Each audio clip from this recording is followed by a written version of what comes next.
भारत में वक्फ बोर्ड और वक्फ संपत्तियों से जुड़ा मामला हमेशा संवेदनशील और चर्चाओं में रहा है। हाल ही में सुप्रीम कोर्ट ने इस मुद्दे पर एक अहम फैसला सुनाया है, जिसने नए सिरे से बहस छेड़ दी है। कोर्ट ने साफ कर दिया है कि वक्फ बोर्ड का सीईओ गैर मुस्लिम हो सकता है, लेकिन इसके साथ ही कुछ महत्वपूर्ण शर्तें भी तय की गई हैं। आइए समझते हैं कि यह पूरा मामला है क्या, कब से विवाद चला आ रहा है और अब आगे क्या असर होगा। सुप्रीम कोर्ट में यह मामला तब उठा जब कुछ याचिकाकर्ताओं ने सवाल किया कि क्या किसी गैर मुस्लिम को वक्फ बोर्ड में सीईओ जैसी अहम जिम्मेदारी दी जा सकती है। उनका कहना था कि चूंकि वक्फ बोर्ड सीधे मुस्लिम समाज और धार्मिक संपत्तियों से जुड़ा है, इसलिए इसकी कमान गैर मुस्लिम को देना गलत होगा। सुप्रीम कोर्ट ने इस पर विचार करते हुए कहा कि संविधान में धर्म के आधार पर इस पद पर किसी को रोकने का प्रावधान नहीं है, यानी कानून के हिसाब से किसी गैर मुस्लिम को भी वक्फ बोर्ड का सीईओ बनाया जा सकता है। लेकिन कोर्ट ने एक संतुलन भी पेश किया।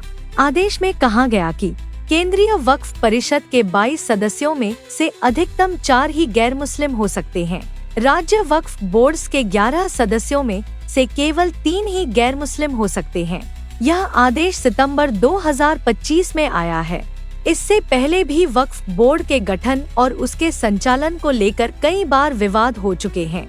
2013 में वक्फ एक्ट में संशोधन किया गया था, जिसके तहत बोर्ड की संरचना, सदस्यों की संख्या और भूमिकाओं को लेकर स्पष्ट नियम बनाए गए थे। इसी एक्ट के आधार पर अब सुप्रीम कोर्ट ने अपनी व्याख्या दी है और स्पष्ट किया है कि गैर मुस्लिमों को बाहर नहीं किया जा सकता।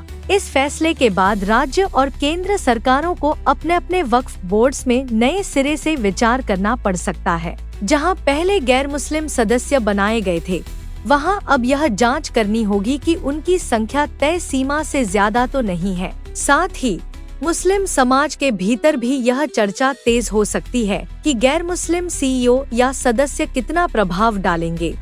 एक वर्ग इसे पारदर्शिता और लोकतांत्रिक संतुलन की ओर कदम मानेगा, जबकि दूसरा वर्ग इसे धार्मिक मामलों में दखल मान सकता है।